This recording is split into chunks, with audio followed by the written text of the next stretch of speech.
Season 3, Episode 9. Welcome to the Abarca, where we speak about fitness, entrepreneurship, and humble beginnings.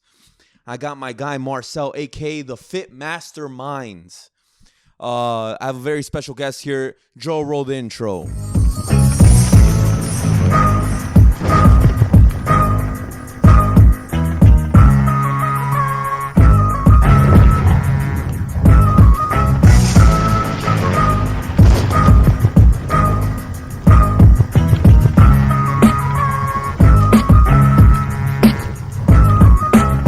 Announcements, guys, before we start. Guys, I specialize in fat loss and building booties. They call me the booty doctor, Marcel. All right, if you didn't know. So, online coaching, which includes diet plans and individualized training programs, they're available now. In-person training is also available if you're located in the tri-state area. Please reach out on Instagram or email. Both are tagged in my YouTube channel. But enough of that. I have my guy Marcel here, who is an entrepreneur and an online coach like myself. Marcel, I know you, but for the people that don't know you, who are new to my page, new to your page, new to YouTube, who are you? Please introduce yourself. What's up, guys? I'm glad to be here, Brian. Absolutely. So I'm Marcel Bradford. I am a fitness coach specializing in fat loss, muscle building for men. Nice, perfect.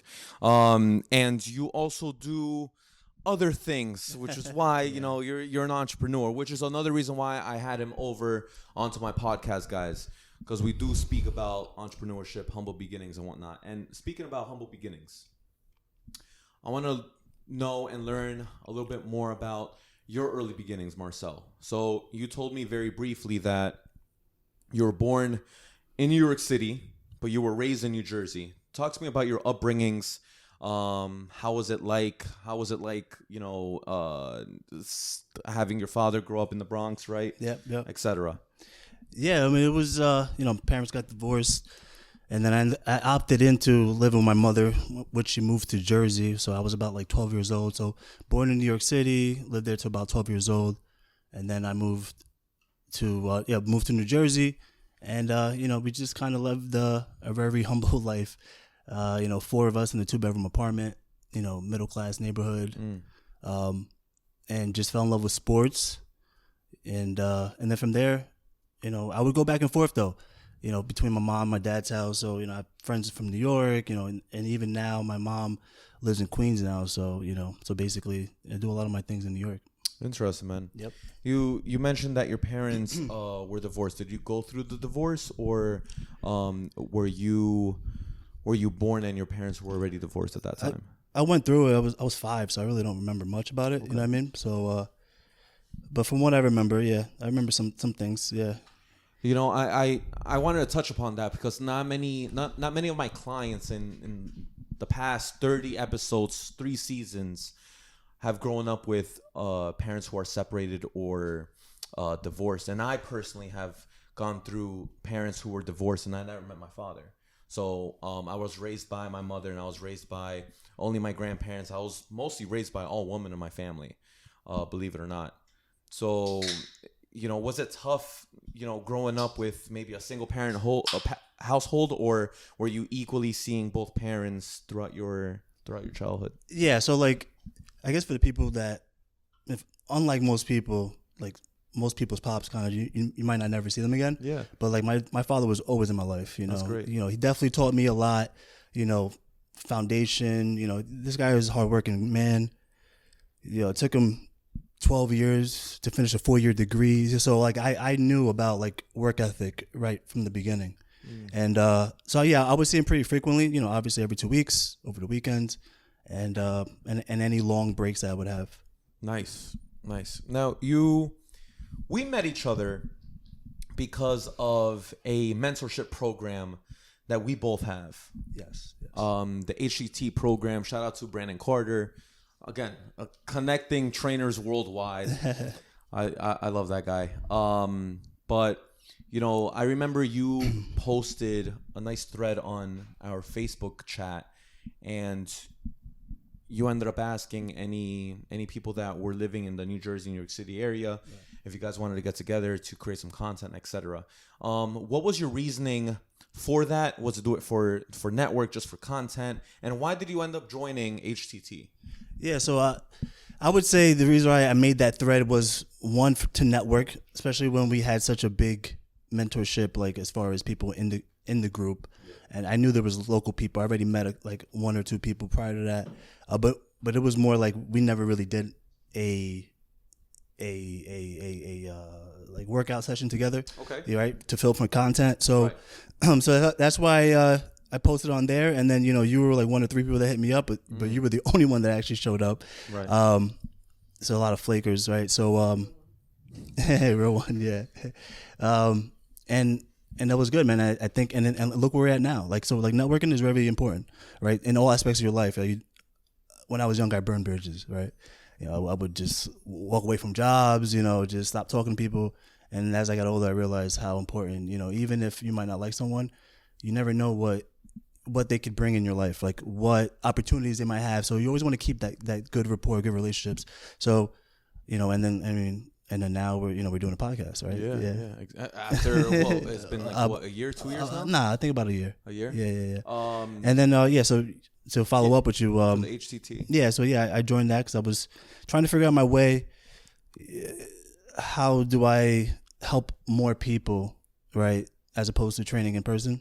Because I wasn't a big fan of that. So you were an in-person I didn't know that. No, never. So you were not? Well, like not like a serious full-time thing, no. Okay, so what was it, like one of those where, you would be at the gym and you would just kind of like just train people? Yeah. Okay. Yeah, I would people would come with me, work out with them, but a lot of times people just fall off when they're eating, man. They just don't want to just stick to that. They think it's all about just going to the gym and getting a good sweat. Yeah.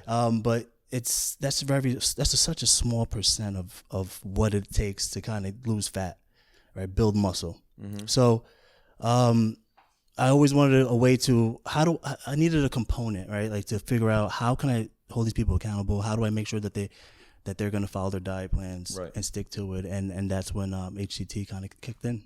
Yeah. Nice. And when did you join HCT? 2020. So this was prime time. Pandemic, yeah. The vid was going on. Yeah, vid was in full effect, probably at its highest. Yeah. Wow.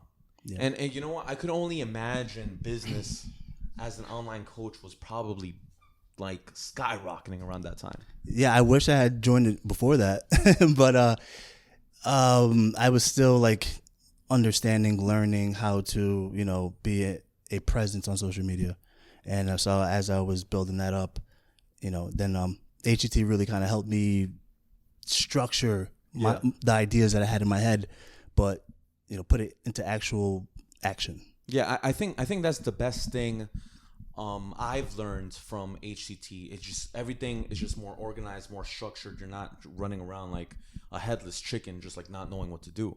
I would like to get your comment on what I'm gonna say. Like I realized I've been an in-person trainer for almost 11 years now. And I was always against online coaching. Always hated it. I was like, how are people going to be, training virtually or like just see a PDF, all that shit. And I was uneducated and I didn't know the ins and outs of online coaching, especially nowadays. Maybe 10 years ago, I was maybe correct because everything was just PDF. Yeah. Yes. Now it's you have an app, you have this, you have instant messaging, etc. So during this time, I was kind of like, I'm having 17 or 18 hour days and I love in-person coaching. I love in-person training. I love the dynamics of it. My clients are like my friends, my family, etc. I love building relationships. However, 17-hour days are extremely long. And I started realizing, I'm starting to get even more traffic coming in and they're wanting to train more. I'm running out of time throughout the day and I'm running out of time throughout the week. There's not much I can do to just change everybody's lives and everybody's booties. You know what I'm saying? So I started realizing you could only make, for easy math, $100 an hour. You can only make $2,400 an hour if I'm working one-on-one with clients. So I started realizing, I need to mass produce training. And it does not have to be a PDF. It could just be my own training program and mass mass produced the Booty Doctor, Manifest Destiny from West Coast to East Coast, etc. So did you have that epiphany as well when you were doing a little bit of in-person training and you were just like, I need to monetize this and mass produce this? Or was it another mindset? I would say first, first thing I wanted to have a way to hold people accountable. Like, because, you know, what happens when you train people in person, right? You work out with them 2-3 times a week, right? Traditionally, right? And then you see them the next week, and what happens?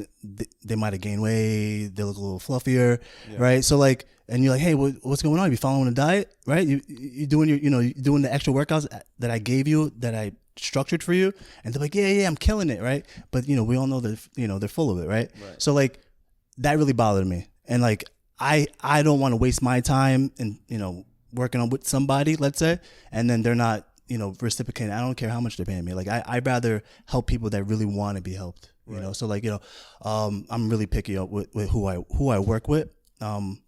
But to answer that, just as a business standpoint, like, in person, you can't scale it. Like, you really can't scale it, because like, as you mentioned, it's 16-hour days max, right? You got to sleep for 8, maybe, whatever. But even if you did, the only way you could kind of scale a little bit is if you did group sessions, right, and had a bunch of people in it. But still, you're still working like a dog, and you're still limited. And you're still limited, right? And you're still exchanging time for money. And you exactly. And if anyone that knows business, you want to get out of, you want to break that mold, because then it's no different than working for someone else, but you just put your own title on it and say, I'm self-employed, but you know what? You're still an employee for yourself. Yeah. Okay. All right. So you kind of had a similar epiphany during that time, and then that's when you ended up joining HTT. Yeah. When we first spoke, you spoke about how you are also a union electrician for 14 years. How's that been like? Yeah. So, shout out to IBW 164. So yeah, I got into the local, and I've been a union electrician. And those who don't know, who's not from the Northeast, like union basically means that, like, we went to school, we got the on the job training, we got the in school training, and we're kind of quote unquote a higher tier of electrician, as opposed to getting somebody from Home Depot, let's say, right? More skilled, and that was great, man. I loved being an electrician for the most part, especially when I didn't have another option. Like, there was really no other way that I could think of without finishing college that I was gonna make mid-6 figures, without that. So I'm definitely blessed and thankful that I got into the union. But it's different, because you hear a lot of people's different views, and even though we make great money, you're basically just not. They're not the people that I want to be around on a daily basis, and also just the physical toll that it takes on your body. I work outside. The last like 6 years I was working outside, because I would be, the contract that I worked for was a subcontractor for PSE&G. So we built infrastructure, providing power to tens to hundreds of thousands of people, as opposed to people that as opposed to these lights that you see in your apartment, right? Mm-hmm. So it was just a different scale, a lot heavier stuff, a lot more dangerous, and you're working out in the conditions. So and then I see what people how what the toll they took on their bodies, like the old timers, right? And like I just knew I was kind of like better than that. Like I don't know how else to say it. Like I just knew that I wanted more. Like I think that's a better way to say it. I knew I wanted more for myself. Could you argue that, like, now that there's technology advancements? No. You already know where I'm heading. I already know you're going. Yeah. Well, just to finish my idea, since there's technology advancements, it would be less toll on the body. No. Still? No. Yeah, because like ChatGPT can't build and operate cranes and stuff like that. You know what I mean? You still have to use ladders to get to certain places, lifts. Just things are just physical by nature, just heavy. There's the only way they could probably eliminate that is maybe building robots. Like okay. like I get that. Yeah. Now, you also mentioned that you opened up a logistics company. Yeah. That's my nextpreneur. Nice. Yeah. So, talk to me about that. For the people that don't know what logistics is, what a company with logistics is, like, can you explain what that company would do, will do, what the details are, etc. Yeah. So logistics is actually really big right now, and it's really lucrative as far as pay wise. But basically, for the people that don't know, logistics is providing the service or transport from getting a shipment from one point to another point. So what I had did is I had a friend who's doing logistics right now, and he's going through Amazon, right? So he's running Amazon Relay. So I was seeing the numbers he was making. I was like, I gotta get on this, right? And so me and one of my boys, we partnered up, and we started this company, and we've been doing it for a couple months now, and things are going really well. We got 2 guys, full time working out of our truck.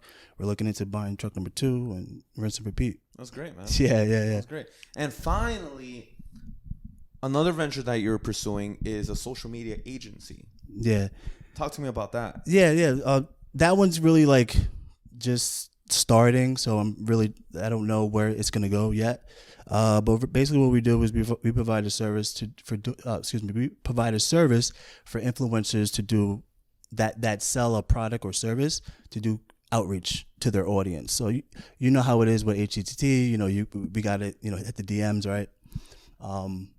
So what we do is a lot of times people just don't have the time for it because we have to make content. We got to check on our clients. We got to eat, cook, things like that. So it definitely helps to have, as you start growing, to have somebody else or build a team that's going to help you, basically take your company to another place. Wow, that's phenomenal, man. That's cool. Michelle, do we have anything on the gram? Yes, we do. We have one question by Beach Bodybuild, and the question is: do you chase clients that don't check in with updates? Do you guys chase them? Do you let them be? Why don't you take this, Marcel, and then I'll take it. Yeah, I'll follow up with them a few times. I think I have one currently kind of like that. But I messaged him on my app, I text him, and then I finally reached out to him on Instagram because I could see he's looking at my story. So I'm like, all right, where you been at? Yeah. And he responded then. But yeah. I think that's part of the service is to kind of push them back on track. So you do want to follow with them a lot, as much as you can, up until a point until Definitely, man. I will definitely reach out. One of the reasons why people hire a trainer, it's not rocket science whether losing weight, building muscle, if there's some semantics or intricate goals that you may have, okay, cool, that's the 10%, that's the 1%, but 9 times out of 10 it's the aesthetics, and it's not rocket science. Like, you could always Google the research, you could always read up on what you need to do, but where I'm getting at is one of the reasons, or the main reason why people hire a personal trainer or online coach, is for the accountability. And if you're not providing this accountability to the clients, you're not going to see them or have them long term. You're not going to retain them. No. On your belt. Yeah. So to be devil's advocate, in our business, or at least in my business, in-person training and online coaching, clients come and go. In the first few years, I've been doing this for 12 years. In my first few years, I would get a little butthurt when my clients would not want to renew and things like that. But things happen, life happens, etc. So, you can't really get butthurt when clients move on, because again, the following week, another client is going to go on that time slot in person, or on whatever slot on online coaching, and you're gonna just have another relationship where you're gonna see long term. They might become your friend, or a long haul supporter, or someone who's gonna refer more friends and family to you. You know what I'm saying? So right. At the end of the day, the main goal of a trainer is to keep your clients accountable, and that's part of the job. Yeah, especially if you pay for that service, so that means that you need someone to kind of push you and kick your ass and tell you, get back on the plan, follow the regimen, because sometimes it's hard for people to be consistent, right? It's hard for them to continue on their journey. Like that's we all had mom and dads, right? Like when you were younger, like right, you go to sleep, you don't want to brush your teeth, right? What'd your mom say? Brush your teeth. No, I don't want to brush my teeth, mom, right? Right. But now what do? You brush your teeth at night without even thinking twice about it, because mom knows what's best for you in the long term. So that's the same, that's the same analogy that I would like to make when it comes to why you pay for a trainer. Yeah, and that's an interesting analogy. I never thought of that, but Michelle, do we have another question there? The other question is, what training platform do you recommend? Training platform. I'm assuming that it's online coaching. Well, part of the HTT program, not to give up the sauce too much, because you might have to still sign up to HTT. We end up using the platform Trainerize. Okay, that's all I'm gonna say.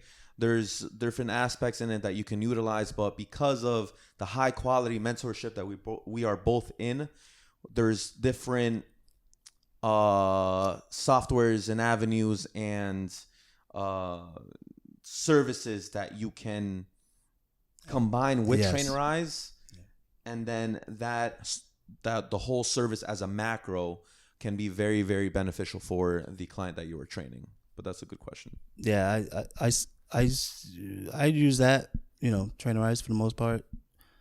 Not as much, but I also built out my own one. Oh, all right. Yeah. So let's talk about that, Marcel. So you built your own training app. Talk to me, like what's the name of it? How it's used? What's the details of it? Yeah, so for that one, it's to help more people. Basically what all thing I'm doing differently than I do on my one-on-one is, it's more like a done for you. So I build the workout, build the meal plans, and I keep changing them up, but we don't get the accountability. I'm not checking in on you. That's kind of like, it's done for you. You got to do it. Okay. So it's like it's a one and done. You have the program that's updated though. Yeah, it's still updated. The diet plan's still updated. Correct. But we're not on top of it. We're not on top. I'm not checking in with you. Also have like a Facebook group, things like that, like where I'll just give them some additional content that I don't put on my social media, my public pages. So yeah, basically, you don't have that. But I tell you, I see a lot of people just drop out of that because they just don't have, that work ethic or like that determination. Like it becomes more of a luxury than it becomes a necessity. Let me ask you a personal question. Is it cheaper than the service that we would provide in HTT? No. Oh, wait. The membership? Like your online. Yeah, like for a client? Your online service, yes. Yeah, it's cheaper. It's cheaper? Yeah.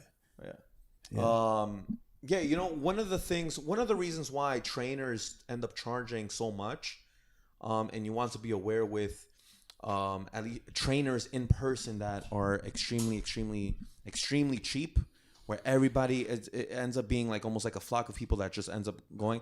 Those type of people are going to be temporary.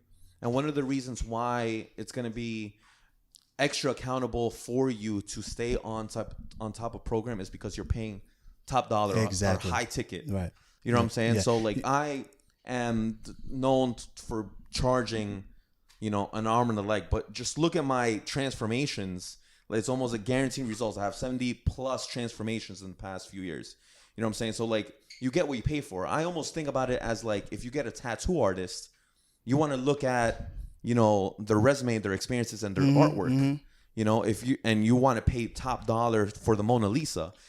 If you want a Mona Lisa and you're not looking at the resume and the artwork looks like stick figures and it's dirt cheap, you get what you pay for at the end of the day, right? Well, it's an easy cop out for you too, right? A cheaper program because it's like it's only I'm not gonna I'm just not gonna show.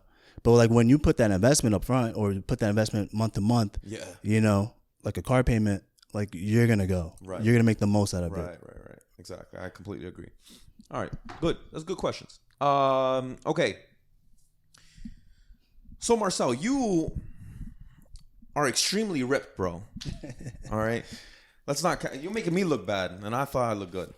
So great shape.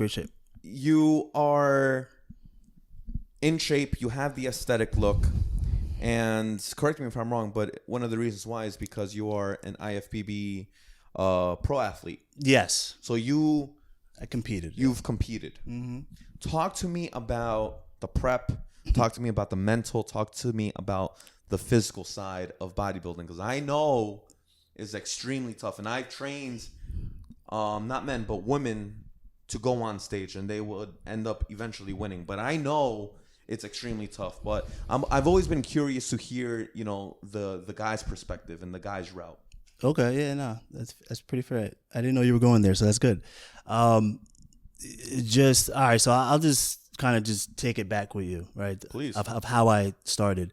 So I'm in the gym working out, consistently at this point, but at the same time, I'm like, I'm ectomorphic, so that means I'm naturally a thin body, thin frame. Mm-hmm. Hard for me to put on weight.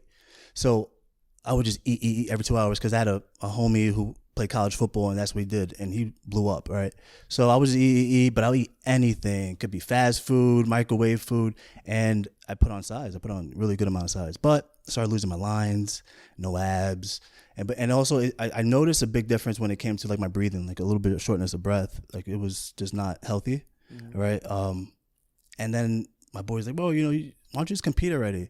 So I didn't want to do bodybuilding because I just didn't feel like wearing the Speedo, kind of like. Right. And then I found this division, men's physique. I was like, these guys look like me. I was like, wait, I could beat these guys, right? Like even like not really in prep shape, right?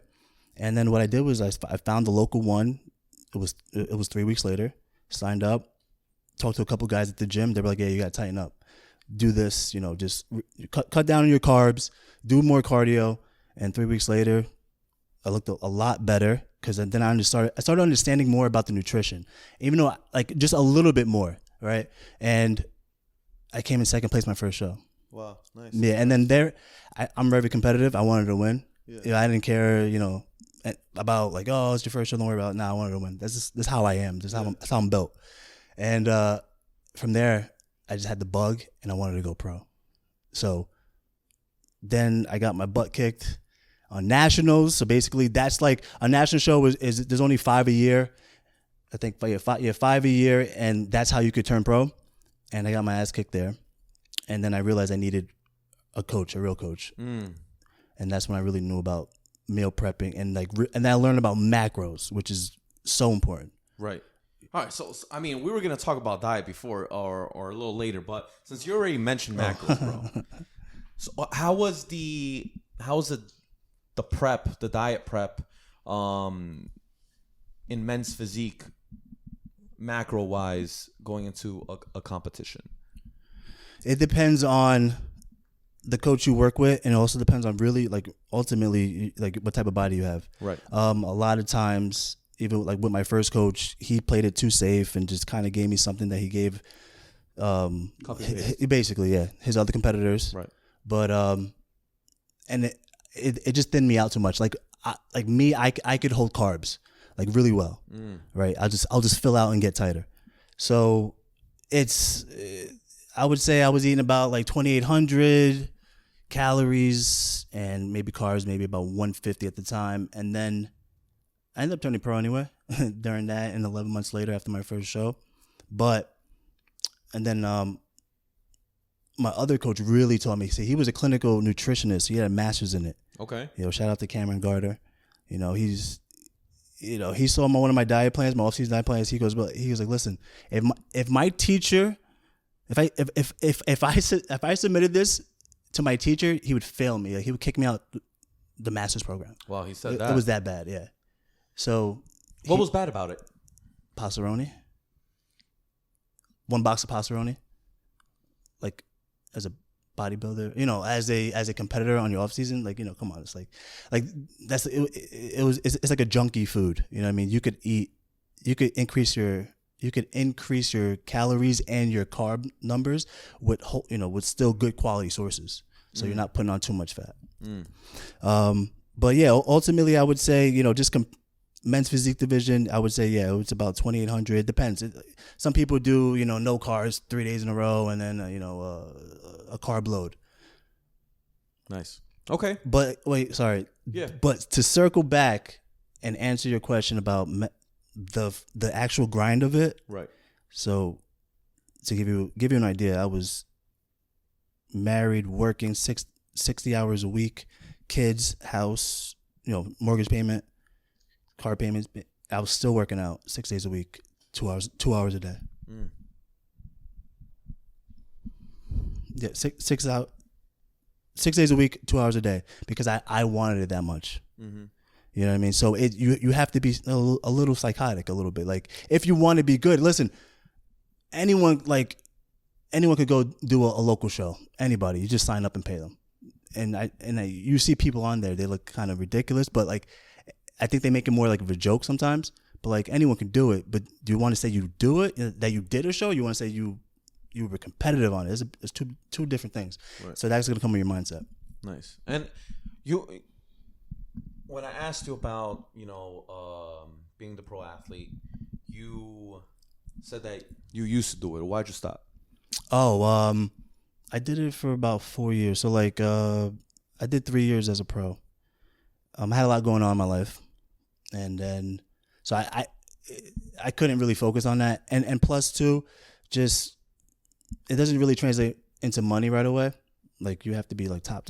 Even the top people, they don't really make that much money, right? Comparatively. Yeah.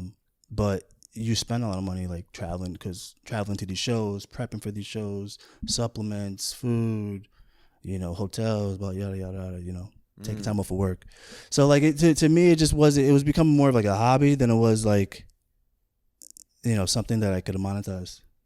What are the credentials to go pro?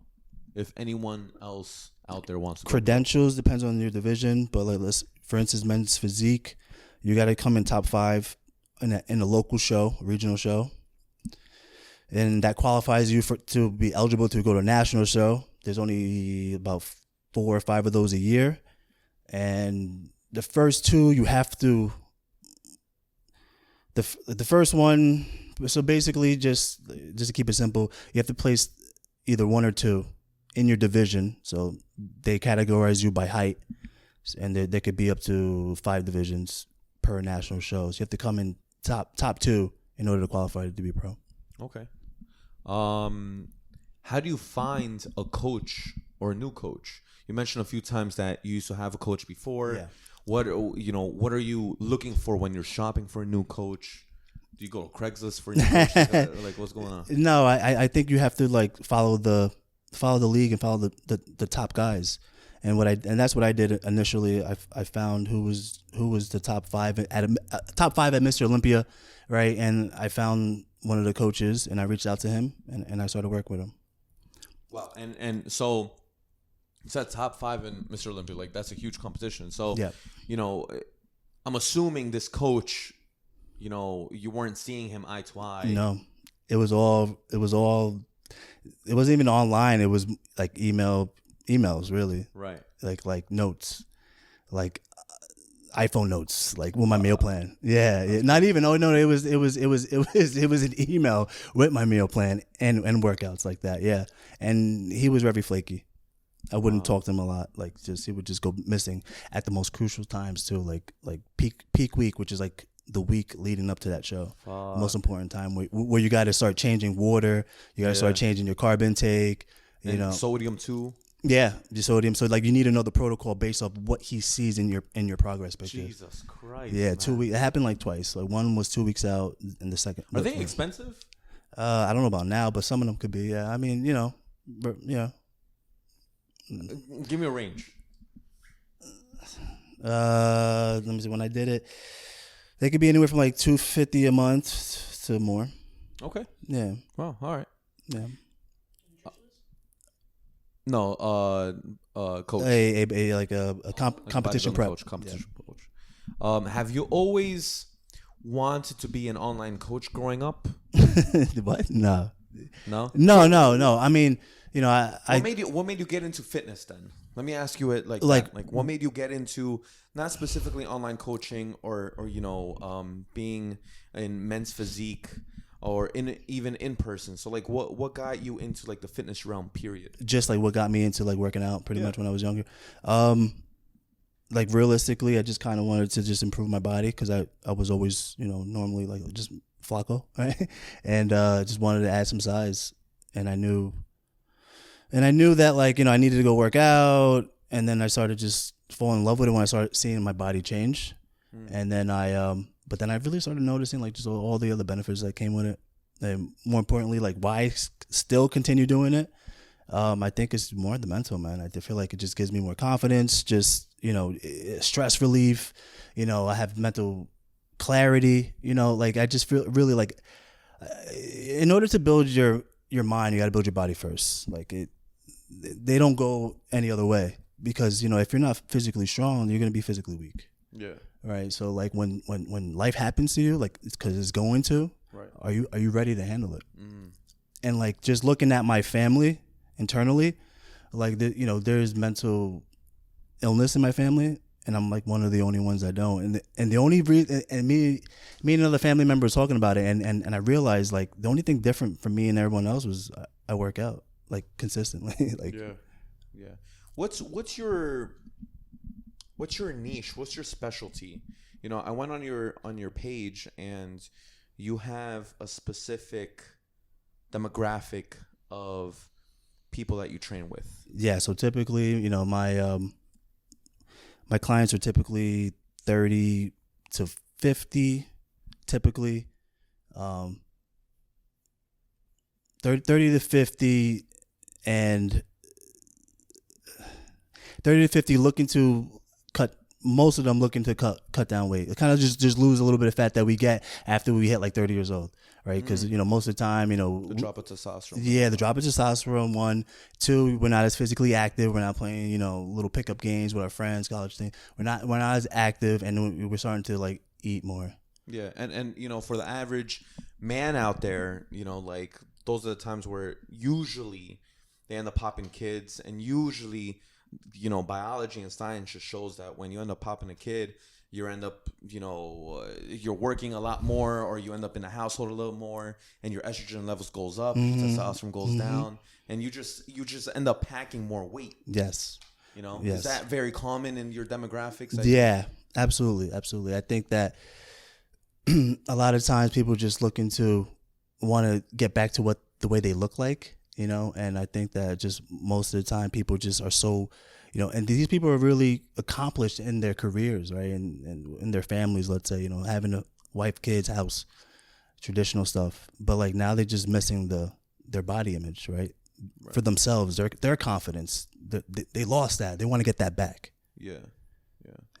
And then I help them just get that back while they eat the foods they love to eat. And that's why I bring up macros. Like, I love the fitness part of it or meal planning part of it because it's really all numbers. Because I'm a numbers guy, it's science, right? It's like just eat this amount of protein, calories. First, focus on those 2 things, and the rest you could just fill in. But you could do that with any type of food. You can't do that like, let's say, to be to a competition, but you could do that like the average Joe. Yeah.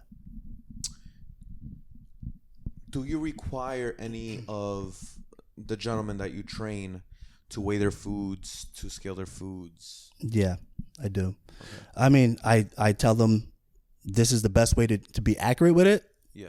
Based off the numbers that I give you. Right. But if you don't, you could use this little cheat sheet I have that could give you a visual portion size guide. Nice. Yeah.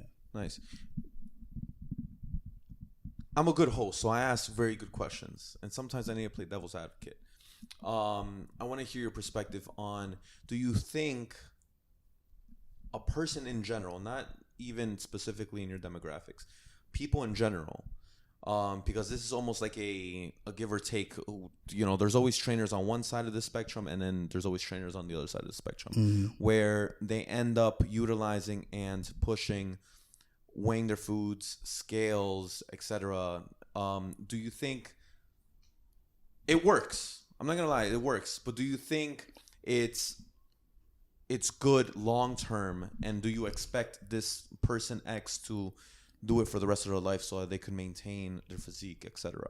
No, but the first part that you want to understand is portion size. So if you're not weighing it out, how do you know what 7 ounces look like on with any type of meat. So like as you get used to doing that, like you could after a while, you know what it looks like after a while. Oh yeah, that looks close. Like it doesn't have to be balls on, but it's as long as it's kind of close, Right. you're safe, right? And then also just looking at like, you know, I'm a big component on like snacks, you know, just another way to kind of just get these numbers up. Like you could just look at the back of them, they tell you, you know, so like you could, you know, that could give you a good idea as well. But I don't think it's healthy to always weigh your food. No, like forever. No. I don't think it's necessary. I just think you just need to start. You need to learn to get the eye for it. Right. You know what I mean? That. That's good. Michelle, do we have any questions until before we end up pushing on, moving on? No questions at all on neither page. That one or the fitness one? No. Okay, so moving on. What's your diet regimen like now?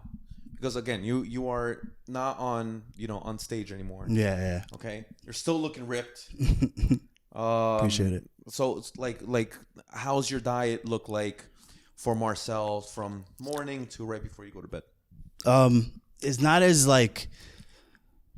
as consistent as I would like it to be as far as like hitting my numbers. Right. And that's something I actually want to start implementing again, just to show the difference of what it, even though like, you know, I'm in, you know, really good shape now, to show you how much better it could be, right? Like just having you understand that, and then I think that's going to help you realize that the importance of nutrition, right? But day to day, it's like definitely have 3 meals. I drink 2 shakes. I have an intra shake during my workout session, and then I have a post work shake, and those comprise of a small amount of protein, complex carb, and BCAAs.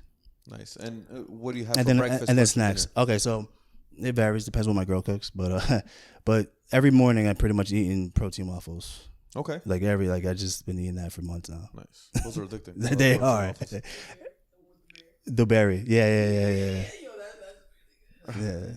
Which one? The what? Kodak. Yeah, Kodak. Kodak protein waffles. Kodak's a brand, but then they do pancakes, waffles, different I things. shared them on my show, and they literally like reshared me. Yeah? Yeah. Yeah. I gotta check those out. Yeah, they're really good. Bomb. That all right, and what then about- lunch, it depends what was left over from the night before. But you know, some type of lean meat with most of the time a rice and some veggies, and then like, you know, we eat a lot of steak. Okay. So we usually have steak at night. I like that. And that's for dinner. The steak. Yep, dinner steak. Yeah. Nice. All right, cool, man. So on my one-on-one shows, I have this segment where it's just random entrepreneurship questions.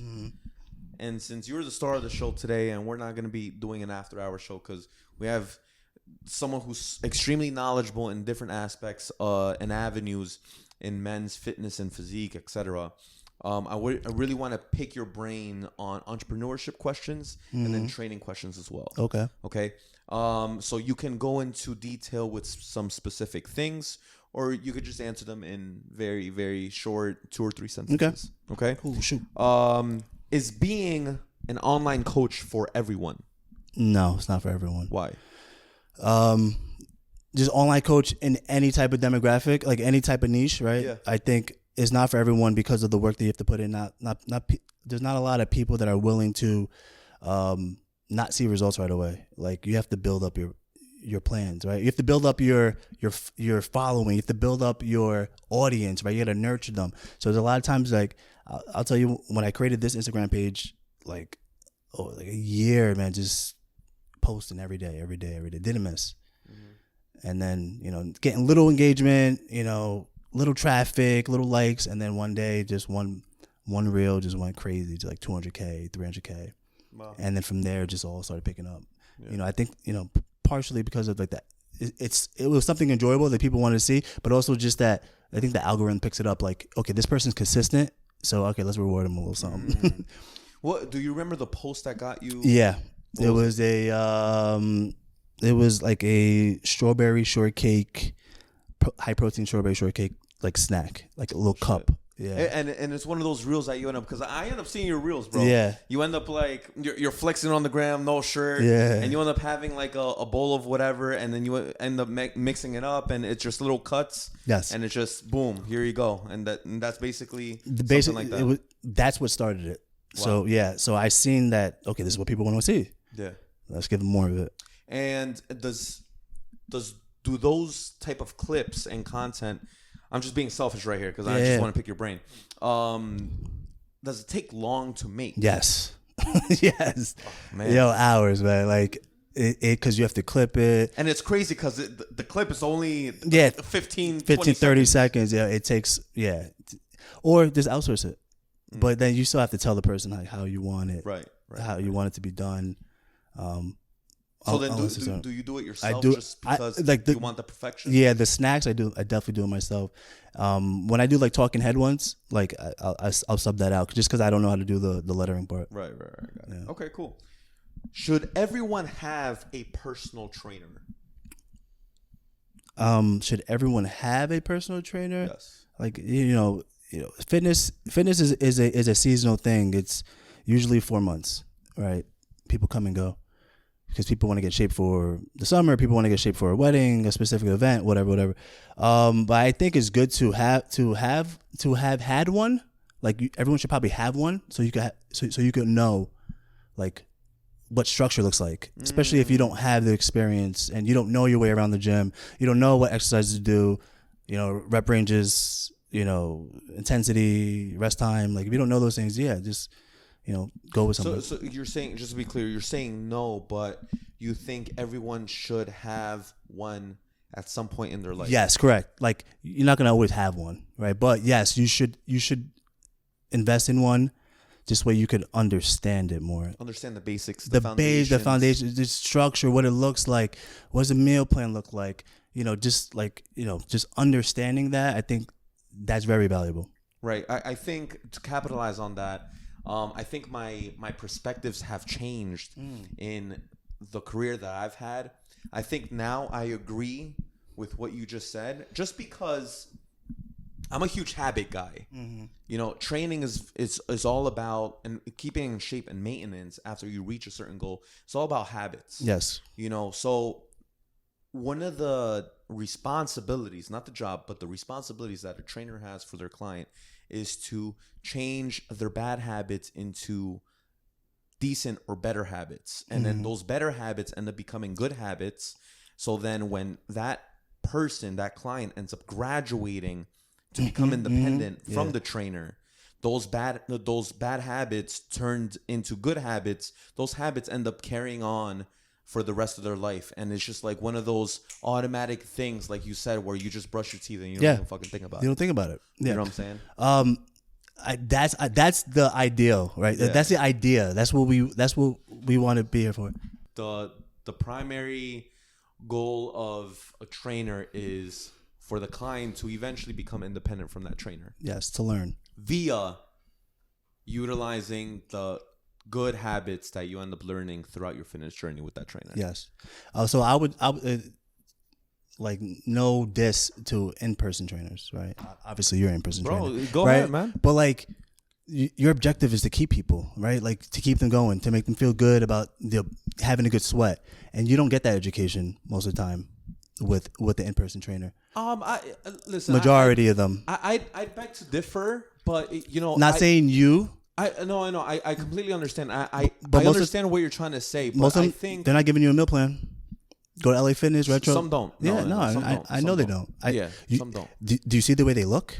I know they don't. Yeah. No, you're correct. That's what I'm saying. Yeah. You completely understand about. I completely understand what you're saying, but what I think is not many Listen, trainers end up.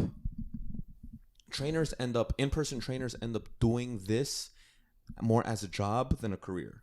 Yeah. That's number one. And I think once they choose for it to become a career instead of a job, they end up realizing, like I did, that clients come and go. When I was younger, I always thought, you know what? my goal is to retain these clients for the rest of my life. And that's not the goal. You have to accept that fact. Yes. You know, and once that in-person trainer accepts that fact that clients come and go, you know, like you're always hunting, and there's always clients, or even my girlfriend, or, you know, the, men and women, or my friends, family, they're always telling me, oh, why don't you try to keep clients? And they don't understand the ins and outs of personal trainer as a career, not a job. You know, as a career, clients come and go, and you accept that as a trainer. Like, that's why, you know, if I end up training Michelle and we end up training phenomenally for a year, she ends up dropping 30 pounds, she gets married, she pops a kid, etc. Then all of a sudden she stops training. It's like, I can't, life happens. It is what it is. But, you know, in the aspect of, you know, the goal for in-person trainers to keep the clients, for when they look at it as a job, I completely agree. And then that's when, you know, all the issues happen. But because, it capitalizes it. So since they're not taking that job seriously, because it's a job, just like a ShopRite job, like it's a cashier job. Yeah. So since they're not taking it seriously, they're not going to go above and beyond to do the diet plans. They're not going to go above and beyond to do the accountability part. They're not going to go above and beyond to text and call throughout the week, throughout the weekend. Hey, how'd you feel on our first session yesterday, etc. You know what I'm saying? So like, it's things like that. Yeah, no, when you say it like that, that makes sense. Yes. I mean, but at this, especially like if someone just got, and feel free, don't pull back, man. If someone just got their NASM, right? Yeah. Their cert. Right. 6 months, 8 months, whatever, however long it took you to get it. Like I had two clients who were certified personal trainers that still didn't know nutrition. Yeah. So it comes with time, but you really got to dive into it. Like you got to either you learn on your own diet, or you learn from someone else, not the book, but more the real world, more the on the job training, right? Like experiment on yourself. Yeah. And you know, there's not many trainers out there who think of training long-term or as a career. Like I'm one of the few, and I still have yet to meet someone who is like, you know what, I still want to train in person for the rest of my life. Like I honestly really do. I love the one-on-one in-person dynamics of it. I don't think it could replace, you know, be replaced by online coaching or whatever the hell. Mm-hmm. But like, again, I accept the fact that there's an intro period where it's 3 months, 4 months, like you said, and then it's goodbye. It's no, and my goal again is to let them become independent from me. You know what I mean? But you know, like the issue now is that it's so easy to become a trainer. You take a test. My mom has never stepped in a gym. Yeah. She could get lucky on an exam, on the personal training certification exam. Yeah. She ends up passing, and then she could get hired easily at LA Fitness. Yes. That's a fact. That's a reality right there. Yes. You know, there's not many people out there who went to school like I did, 4-year degree, exercise physiology degree, and then utilized that, learned all the spectrums of diet, nutrition, etc., and then try to utilize that and make it a career. Because most people that end up majoring in exercise science and exercise physiology end up either going to physical therapy, going for physical therapy, cardiac rehab, or they end up being a worker at Sprint. You know what I'm saying? Like, it is what it is. Right, you know, they don't. Right. It's not a career thing. It's not popular. You know. Yeah. But yeah, man, that's a good question. And bro, listen, feel free. Like, it's more content if we disagree. I like that shit. But let me ask you. So you could see yourself 60 years old training people? Like how? Like yeah, like man. You said forever. Like how does that work? Like just okay. Don't think of it as you know. Okay, think of it more like as a business aspect of it. Wouldn't it be better for you to teach your system to other people and oversee them? Yeah, you know, that's a phenomenal question, Marcel. So my long-term goal is at some point down the line to have my facility with trainers, with the Abarca Fitness training program routine, you know, umbrella mentorship, and they have the, you know, the knowledge of Abarca Fitness. Yep. And they're working for me. Like that's down the line. But even then, I've always said it, even then I would still want to decrease the list of my clients to maybe like 3 or 4, Yeah. and still train in person. Okay. Yeah. And part time. I don't want it full time at some point, but I still want to do it part time. Right. I mean, well, you really couldn't if you have a team, right? Like you have to make sure that they have clients. You have to make sure the facility is organized. Like, so there's so much like behind the scenes you have to do. Well, yeah, I mean that's the business Yeah, aspect the business of, aspect of training. Yes. So you know, like it's not. So like, your I worked workload at- can't be as much. Yes. Yeah, like I worked at LA Fitness, you know, and other commercial gyms, and even the corporate world for Verizon headquarters, and you end up having to learn the ins and outs of sales. Because part of training and part of, you know, the system that I'm going to be implementing with my trainers down the line is you need sales, you need personal training, programming, you need nutrition, you need all these aspects of sports medicine so that you can, you know, have this client reach their goals and then just carry on by themselves. Yes. But, you know, it's all these different avenues that you need to learn. It's not only just the programming, it's the sales aspect as well. Yeah, it's first and foremost. You gotta be a good salesman, right? You gotta convince the person that you're the guy, right? Or and the woman. And once they have all these aspects in the sports medicine umbrella, Yeah. I don't have to manage them. You know, like they could be renting my facility, or they could just be under my umbrella. They could be a W-2, they could be a 1099, and that would be it. I did my part. And I could still part-time. Yeah.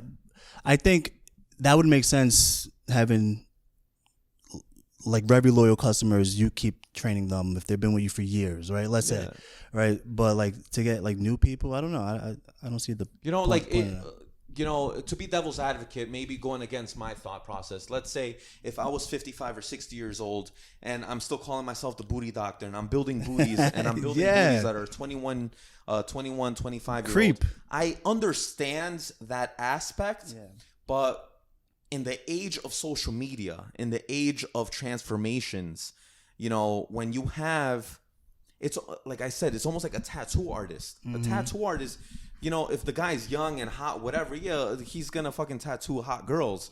But if the guy's old with a fucking great braided beards and he has experience and he sees and he's a celebrity trainer, it doesn't fucking matter if you're training, you know, Kylie Jenner or fucking J-Lo who's 60 years old. Yes. You know what I'm saying? You're still gonna get hired at least part time. Yeah, you gotta look the part. You gotta stay in shape. Yeah, Stay, you know, young. Yeah. Good question, Marcel. Should you go to college, or is college a scam? That's a good question. My stepdaughter's in college now. It depends. It depends. So I would say what the goal. What is your goal? Is your goal to make money, or is your goal to have the social experience? Like, you got to ask yourself that question first. If it's to make money, you don't really need to go to college, because there's so many ways to make money without college, and you would have a head start by learning that specific thing that you want to do sooner than you would than waiting 4 years to start learning how to do that, right? But there's certain careers that you need to go to college for, right? Doctors, lawyers, STEM. STEM, right? But then that's really it, though. Like, if you know, and we don't need more lawyers, like. Yeah. But to answer your question, I don't know. It depends on what you want to do. Right. I would say, but I don't think it's not the way we grew up. Not the way. Well, if you want a high paying job, you gotta go to college. No, it's not like that. No way. Do you think it's a scam? Yeah, absolutely. Yeah. Just if you look at the numbers, the price of tuition back in the 70s, 80s compared to what it is now, it rose exponentially. It's a business now. The way they structure the loans is a scam. You know, like this, like it's built is amortized like a mortgage. It's front loaded with interest. Yeah. You know, these people are coming out with $100,000-$200,000 in student loan debt, and they'll never pay it off. Right. You know, especially paying $300, especially paying the minimum a month. So, like, I think the best way to go to school, if that's something that you choose to do, the best way to go is do 2 years community college. That's what I did. Get all those, prereqs out the way at a discounted rate, and then go to that 4 year, which was what your degree's gonna say, right, and learn that and go there for that specialty that you want. And that's very, very important, guys, because you might be blessed like I was, go to a community college your first 2 years for free and still get paid by the government. I was pocketing $2,000. Oh, well, you're making money per semester just to go to school. Yeah. You know what I'm saying? Like, Yeah. that's fucking insane. So, like, again, you have to qualify for FAFSA and all this bullshit. Right. But, I was one of the few that was getting basically paid to go to the community school. Did I hate it? Yeah, sure. Because, like, who wants to go to community college? But long term now that I graduated, it was, years ago, it was like, this is the best. Like, I actually had money in college. Most of these college people, especially men, are fucking broke in college. Yes. You know what I'm saying? And I use that example because I know multiple people that went that route, who became architects, went to NJIT. But it's a great way to kind of just get your grades up, right? Because community college is kind of like 13th grade. You know what I'm saying? And I like it because you're more focused because it's a commuter school. You're just gonna go back and forth, right? And then you could just focus on the grades and then get that. I love that. What's the biggest loss or scam you had in your business? So biggest loss I had is probably one of my first businesses. I had my used car license, so I think I lost like $75K on that. Wow, just over the time I had it. But it actually was it was good for me. I learned a lot. Don't take money at the business. Be careful who you partner up with or call your partner. And also, it happened like right before COVID, and then I know guys still recovering from financially who's still losing. Oh yeah, yeah, because the price of used cars, even at the auction, is thousands of dollars over what it should be. So there's a system called MMR, and that tells you the price of what you should be paying for that car at the auction. And people, because the inventory is so low, the demand went up. So, but inventory is low, so the price went up.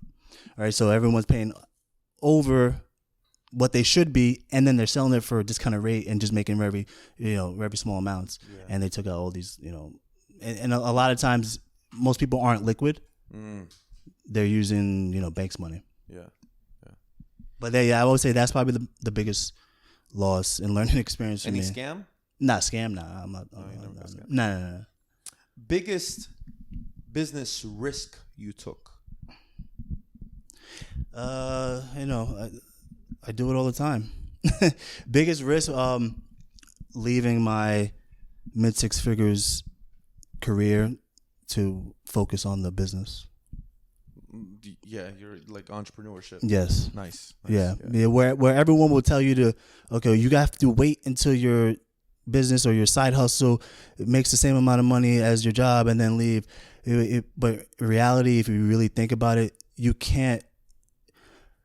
Our brains are like computers. Like if you had all your apps open on your phone, even what's gonna happen? Everything's gonna be slow. So like, if you devoted that time and that hunger into that thing that you really want to do, because there's a reason why you started a business, let's say, go all in. Especially if you're young with no responsibilities, kids, house, things like that. That's my biggest risk that I would always do. Nice. Over and over again. I love that. And that's a perfect segue to the next question. Should you work a 9-to-5 job? Yes. Yeah. Elaborate. Okay. First of all, you gotta, even in entrepreneurship, in a business, you have to learn skills. So, and you got to be a good employee. You're not gonna be able to lead if you never were able to follow. How are you gonna be a good leader, right? So if you're not going to work on time, there's aspects of why a job is important, and plus you need capital in order to invest into a business. So you need to work a 9-to-5 for a time being to figure out what you want to do, and then you use that money to invest into your dream. Nice. Okay. Why are systems, or in other words, organization, so important in any business or your business? Systems because like organization. Because you need to have a plan, right? That's like going somewhere with no GPS. You're gonna be lost for a long time before you find your destination, if you ever find your destination. So you need to have a plan in place. You need to follow the plan and make adjustments in the meantime. And that's a system. SOP, system of procedure. Yes. Is entrepreneurship for everyone? No. Why? Because, okay, so why? First, because not everyone could be millionaires. We still need people that's going to, have these other jobs, right? And two, more importantly, I think people just don't want that risk. People don't want that stress because it's stressful, right? They want the security. They want the security. They want that X amount of money a year, knowing that they're going to get that check no matter what, right? So they're not willing to take that risk. So I think it's not for everybody, no. Why do people fail when they try to open up their own business? Because that's part of the process. You have to fail to succeed, right? Like you got to learn. Like I don't know too much. You go on social media, there's not one person that hit on the first try. Not one. Yeah. Everyone failed. Yeah. It's part of the process. Right. You have to fail and just get better and better and it's and a learning better. experience, and like you said earlier. Yes, and as long as you don't quit, you won't fail. Yeah, I like that. I love business questions. Why, as men, do we need to keep challenging ourselves and push ourselves even if we fail? Because that's what we have to do as men. Why? We have to do it because that's how we are designed. We are the providers, right? So if you're not challenging yourself and you're in your comfort zone, most of the time, 80% of divorce happens or started, they're initiated, are by women. Right. So if you get comfortable, you start exercising, you start, not making as much money, you start making less money, you panic. If you're not challenging yourself, then you're never going to be prepared for,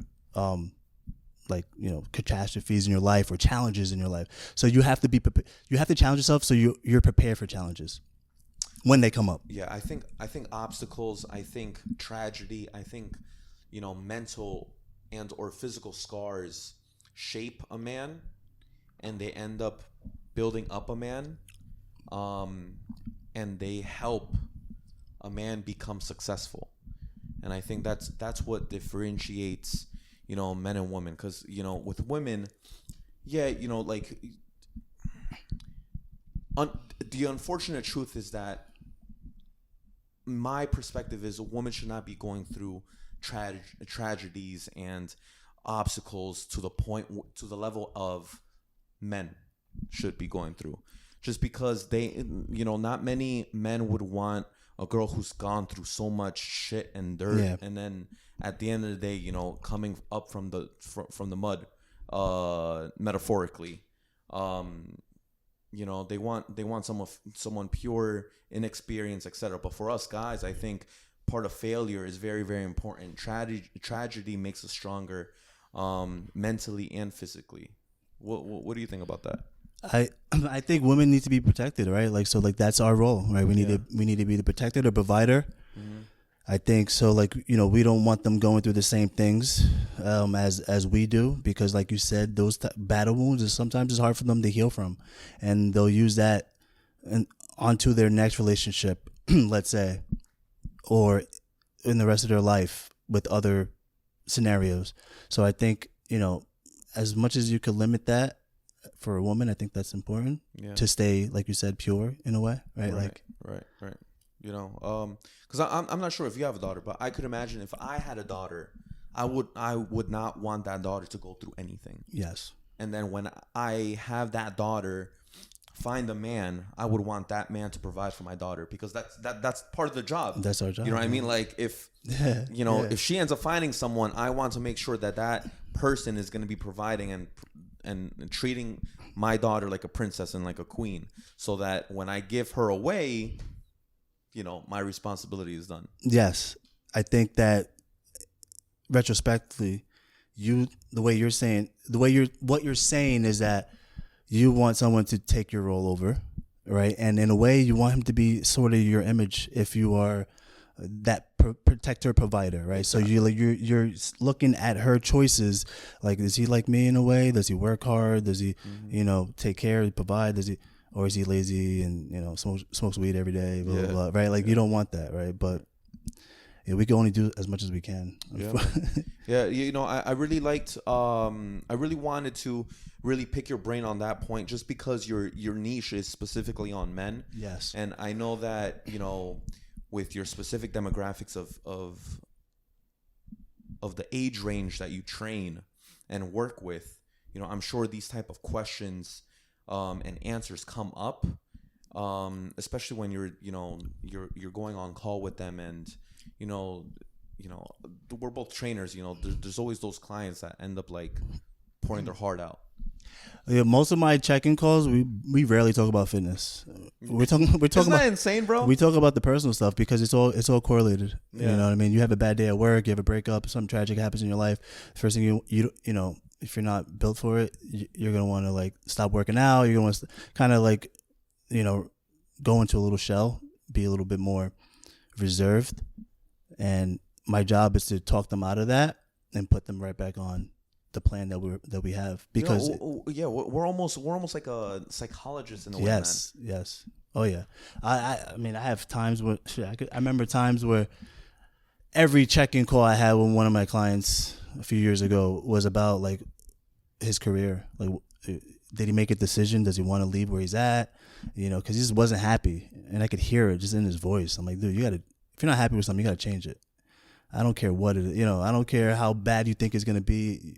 It can't be worse than this. Like, another guy, like, I think like 6 people, whether they were like in his immediate family or like family, Yeah. they died like weeks in a row. Yeah. So like he was traveling all over the U.S. to all these funerals.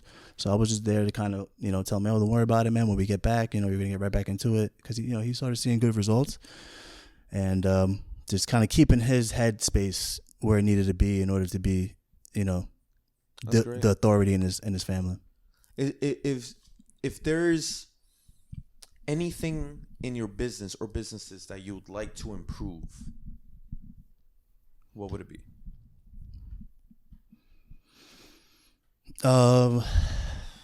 Yes, time management. Time management. Yeah, that's something I'm working on now. Yeah, just delegating my time in my day, very specific. Like, wake up, this is what we're doing, as opposed to taking a little bit longer to get started. You know what I mean? Like, kind of like give them, waking up, drinking coffee, and checking on emails, whatever, but like just kind of getting to work faster. I think I could be more productive. Talk to me about day in the life of an online fitness coach. What time do you wake up? How does your day look, especially for an entrepreneur like yourself who has multiple businesses, etc.? It depends, but waking up usually around 7-8 right now at the moment. Then I go into my logistics business first, because just need to check on the guys if they're running routes, just dealing with that, trying to book them routes so they stay busy throughout the day. And then I get into the fitness more around like 12 o'clock. Then with that is like content. It's, what am I going to do? What am I going to film? Who am I checking in on? So like just in that order, doing posts, doing, just social media just consumes you when you're an online trainer. And then in the evening is more like I try to scale down as much as I can, but I haven't done that. No luck with that. More so due to their logistics business. Nice. Yeah, because I have guys like my truck is out 24/7. That's dope, bro. Before I end up asking Michelle for any Instagram questions, I'm going to be asking you after we answer questions. Do you have any questions for me before we start closing up? So if you have any questions, start kind of thinking about it. Michelle, any questions? No, not at all. God damn. All right. Let me see if I want to talk about one more question. I think I skipped a few.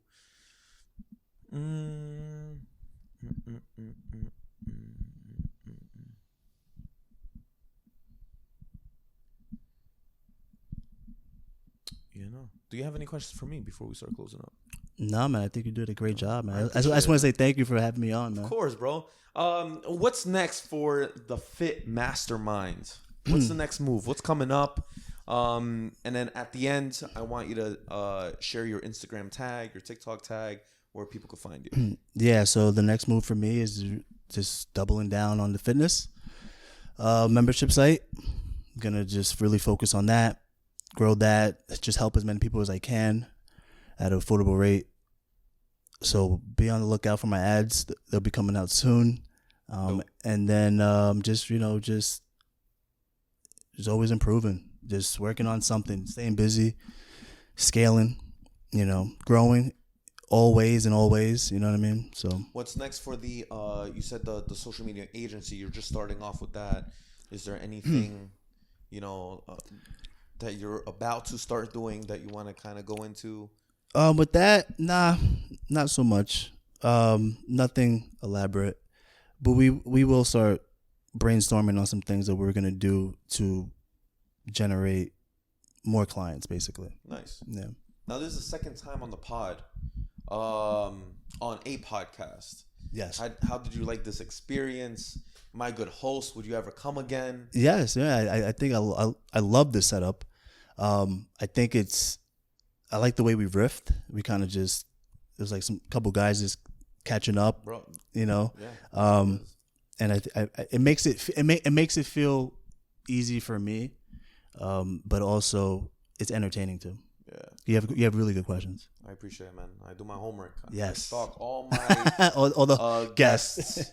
And Marcel, where can people find you? Email, YouTube, TikTok, Instagram. So on all social media platforms, you can find me at the Fit Mastermind.